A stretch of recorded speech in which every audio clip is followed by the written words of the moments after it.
अनुप्रिया सिंह पटेल सत्यनिष्ठा से प्रतिज्ञान करती हूँ कि मैं विधि द्वारा स्थापित भारत के संविधान के प्रति सच्ची श्रद्धा और निष्ठा रखूँगी। एक शोषित, वंचित, दबा कुचला वर्ग जो रहा है उसके अधिकारों की लड़ाई लड़ी है। मुझे बताते हुए प्रसन्नता है कि पिछले वर्ष जब कोरोना का इम्पैक्ट था तब हमारे जो एक्सपोर्ट्स थे वो $676 बिलियन पहुंचे थे मर्चेंडाइज एंड सर्विसेज। नमस्कार, स्वागत है आपका संसद टीवी की खास पेशकश आपके सांसद में। मैं हूं कृति मिश्रा और आज हमारे साथ प्रोग्राम पे हैं बेहद ही खास मेहमान, केंद्रीय मंत्री और मिर्जापुर से सांसद अनुप्रिया पटेल जी। मैम, स्वागत है आपका संसद टीवी में। मैम, हम सब जानते हैं आप अपना दल एस का नेतृत्व करती हैं। लगातार हम women in leadership, women in politics, उस पर ना सिर्फ भारत में पूरे विश्व में एक डिबेट है। मैं आपसे सबसे पहले जानना चाहूँगी कि किस तरह का एक्सपीरियंस है एक पॉलिटिकल पार्टी को हेड करना।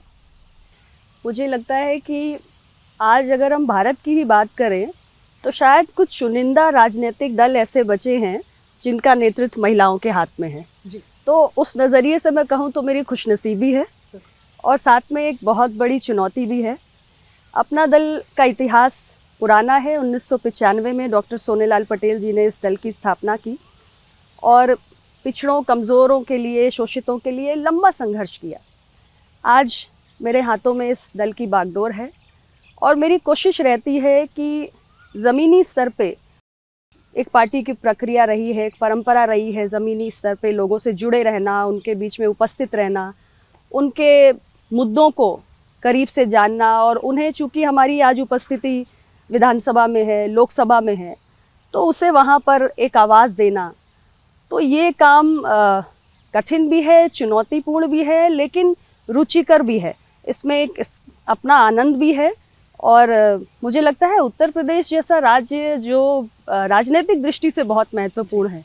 देश को सर्वाधिक प्रधानमंत्री उत्तर प्रदेश ने दिए हैं। बड़ी आबादी, बड़ा क्षेत्रफल, 80 लोकसभा सीटें, 403 विधानसभा सीटें, हमारा लेजिस्लेटिव काउंसिल 100 सीटों का है, राज्यसभा में हमारी सीटें हैं।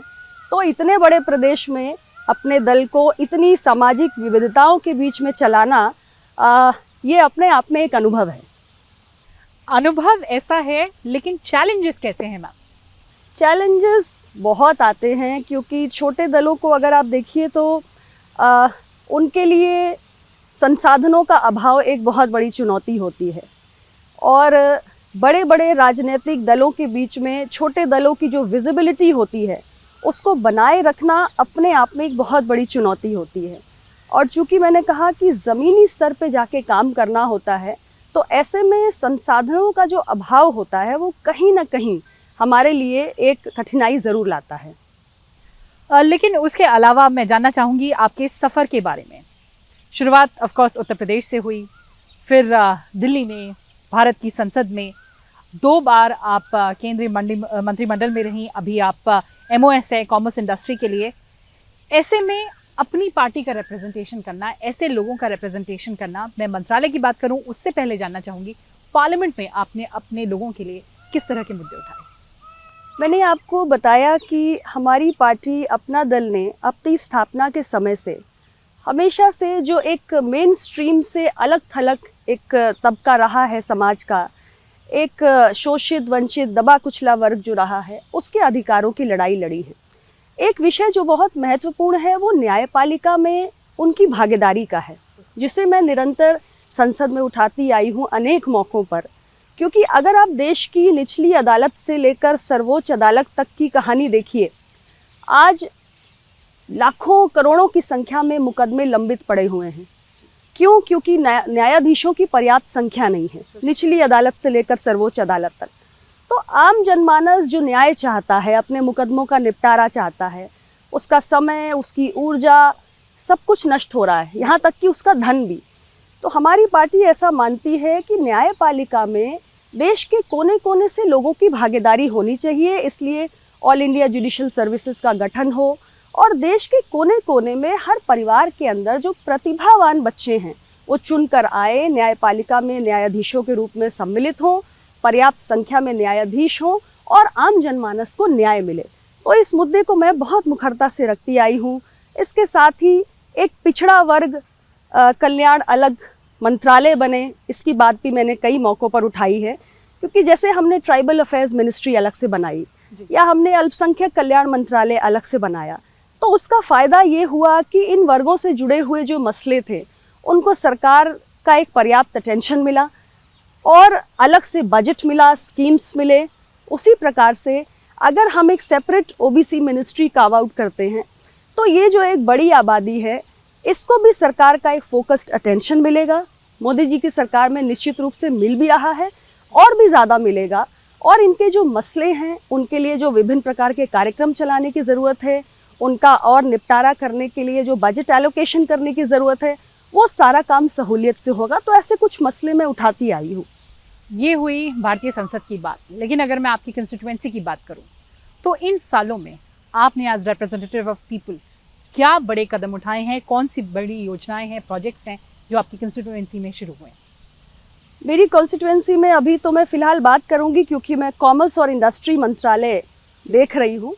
तो अभी मुझे खुशी है आपको बताते हुए कि हमने 31 मार्च को अभी अपनी नई फॉरेन ट्रेड पॉलिसी लॉन्च की, और उसमें उत्तर प्रदेश के 4 ज़िलों को हमने टाउन ऑफ एक्सपोर्ट एक्सीलेंस घोषित किया, जिसमें मेरी कॉन्स्टिट्यूएंसी मिर्ज़ापुर भी है। इसके अलावा देश का जो आम किसान है वो जो तमाम उत्पाद पैदा करता है, अनाज है, फल फूल सब्जियां हैं, या जो हमारे लोकल आर्टिजन्स हैं, वीवर्स हैं, जो कुछ भी ऐसा हैंडलूम हैंडीक्राफ्ट बनाते हैं, लोकली प्रोड्यूस कुछ भी है, उसका एक्सपोर्ट बढ़े, इसके लिए मिर्ज़ापुर में, चुनार में हमने एक निर्यात सुविधा केंद्र उसका भी शिलान्यास किया है। इस प्रोजेक्ट को भी लेकर आए हैं। फिर ये उसकी सीमा क्षेत्र से बाहर कैसे जाए ये एक्सपोर्ट का सामान, उसके लिए कॉनकॉर के माध्यम से एक लॉजिस्टिक पार्क का भी हमने चुनार में शिलान्यास किया है। तो ये कुछ कदम तो इस मंत्रालय से जुड़े हुए हैं। इसके अलावा रेलवे मंत्रालय की एक बेहतरीन स्कीम आई है, अमृत भारत स्टेशन योजना। उसके तहत हमारे जनपद के मिर्ज़ापुर, विंध्याचल और चुनार, ये 3 स्टेशंस आइडेंटिफाई हो चुके हैं, जिसमें तमाम किस्म की सुविधाओं का यहाँ पर उच्चीकरण किया जाएगा, अपग्रेडेशन करके इन स्टेशंस को बेहतर बनाया जाएगा। साथ ही जब मैं स्वास्थ्य राज्य मंत्री रही तो मैंने पहल की और मेरे मिर्ज़ापुर में मेडिकल कॉलेज की स्थापना हुई। आज वहाँ 3रा बैच पढ़ के निकल रहा है, मुझे बहुत खुशी है। इसके अलावा केंद्रीय विद्यालय की स्थापना हुई, पासपोर्ट सेवा केंद्र हमने स्थापित किया, 50 बेड का आयुष अस्पताल भी बन रहा है, और बहुत सारे जो हमारे ट्रेनों के स्टॉपेजेस, उसके साथ साथ हाईवे की 4 लेनिंग, ऐसे कई विकास की परियोजनाएं मेरे क्षेत्र में पहुंची हैं। एज पार्लियामेंटेरियन आपने मैम अपने अचीवमेंट्स हमारे साथ शेयर किए। जैसा कि आपने बताया कि आप हेल्थ मिनिस्ट्री में रही, अभी commerce industry. As a union minister being in the council, ऐसे कौन से बड़े इनिशिएटिव्स हैं जिसमें आपकी भागीदारी रही? देखिए, जब मैं स्वास्थ्य राज्य मंत्री थी उस वक्त मुझे याद है कि एक बहुत ऐतिहासिक काम हुआ था। माननीय प्रधानमंत्री जी की सोच थी कि एक affordable health care, accessible health care एक आम गरीब व्यक्ति तक पहुँचे। उसके लिए आयुष्मान भारत योजना का एक परिकल्पना उन्होंने देश के सामने रख रही, और 2017 में वो योजना लॉन्च हुई, आगे बढ़ी। आज देश के 50 करोड़ लोग उससे लाभान्वित हो रहे हैं। इसी प्रकार यूनियन मिनिस्ट्री की जहाँ तक बात है, आज हमारी ये कोशिश है कि हमारे कॉमर्स और इंडस्ट्री मिनिस्ट्री का जो एक बहुत बड़ा योगदान है कि देश की इकोनॉमी को आगे बढ़ाने में हमें अपने एक्सपोर्ट्स को आगे बढ़ाना है। तो हम उसे रेगुलरली मॉनिटर कर रहे हैं कि हमारे एक्सपोर्ट्स जो इस वर्ष, मुझे बताते हुए प्रसन्नता है कि पिछले वर्ष जब कोरोना का इम्पैक्ट था तब हमारे जो एक्सपोर्ट्स थे वो $676 बिलियन पहुँचे थे, मर्चेंडाइज एंड सर्विसेज। इस वर्ष की जो हमारी प्रगति है वो $760 बिलियन को क्रॉस कर गया है। तो निरंतर हम एक्सपोर्ट्स को बढ़ाने की कोशिश कर रहे हैं, ताकि जो एक प्रधानमंत्री जी का सपना है कि अगले 25 वर्षों में हमें एक डेवलप्ड इंडिया बनाना है, विकसित भारत बनाना है, तो उसमें एक्सपोर्ट्स की एक प्राइमरी भूमिका होनी चाहिए। तो उसमें अपने सीनियर मिनिस्टर के साथ मिलके एक राज्य मंत्री के तौर पे निरंतर इसको आगे बढ़ाने में मेरा योगदान है।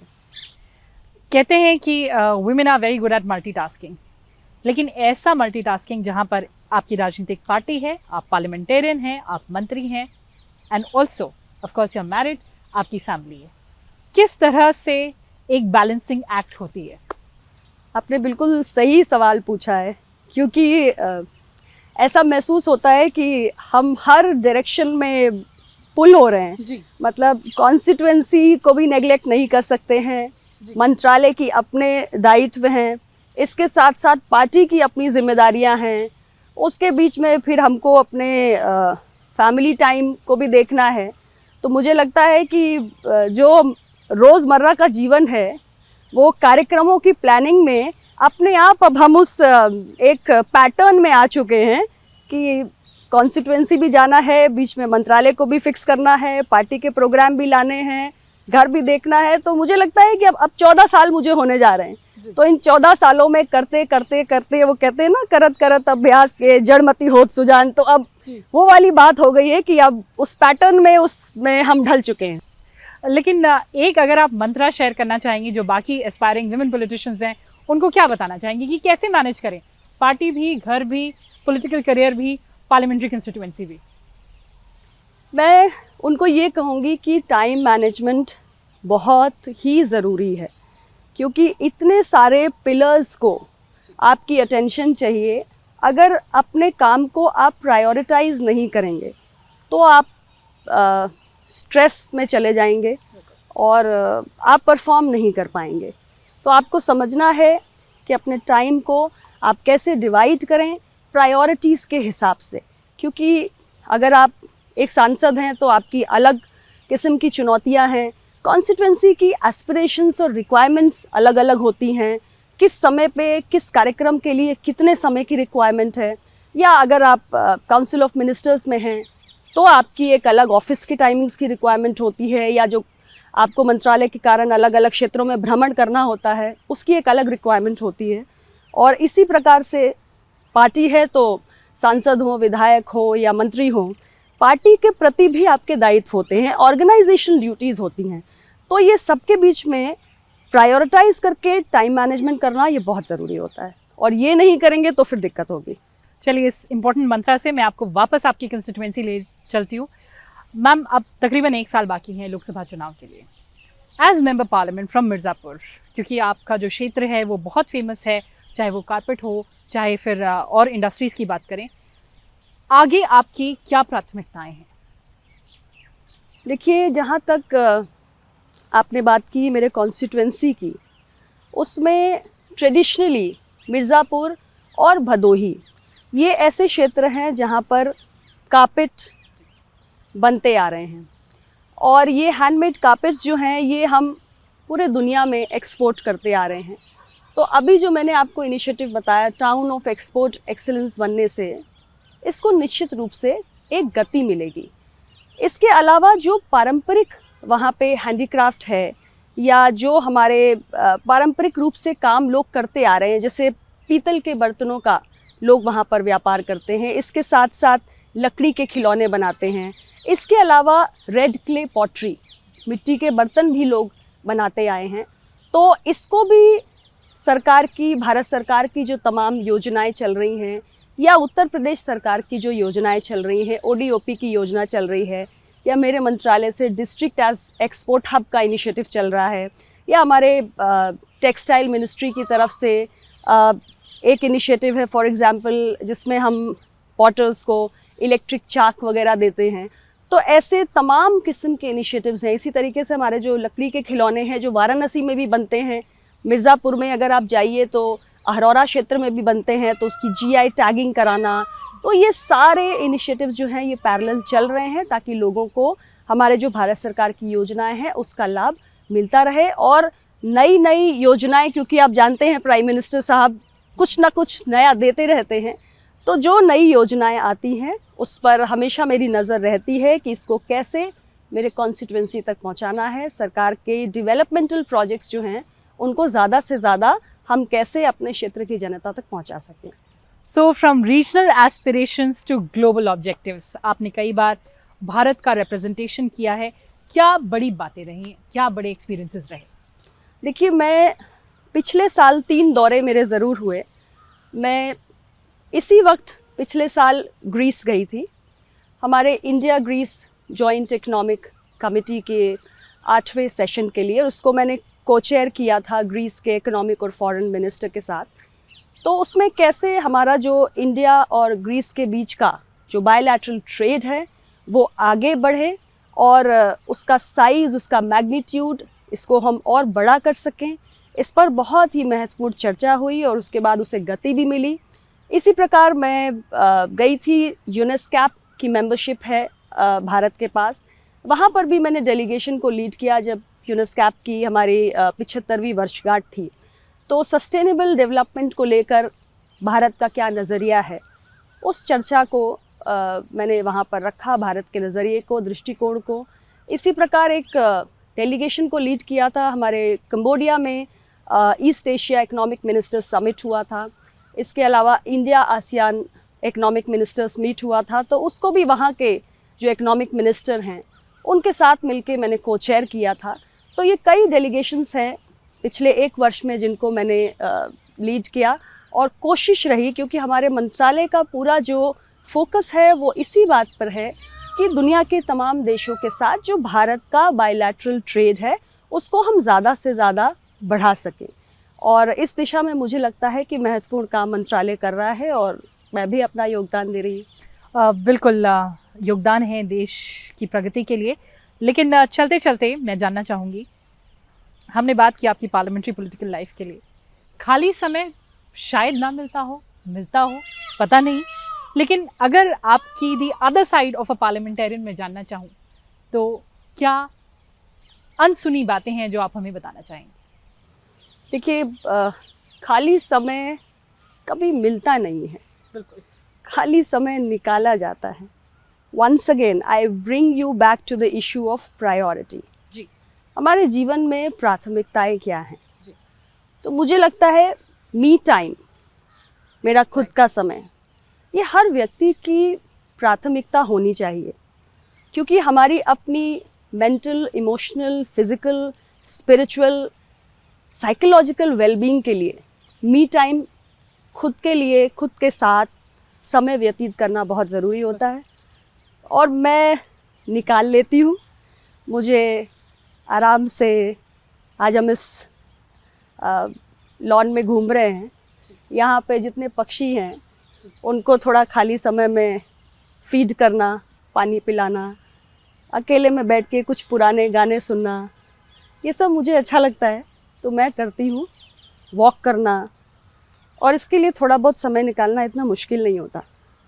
बिल्कुल, जैसा कि आपने कहा, बैलेंसिंग एक्ट और प्रायोरिटी लाइफ में डिसाइड करना वो बहुत ज़रूरी है। लेकिन अनुप्रिया जी, आपने अपने सारे एक्सपीरियंसेस हमारे साथ शेयर किए, चाहे वो parliamentary, political, as personal life also आपने कुछ एस्पेक्ट्स हमारे साथ शेयर किए। बहुत बहुत धन्यवाद संसद टीवी से बात करने के लिए। Thank you so much.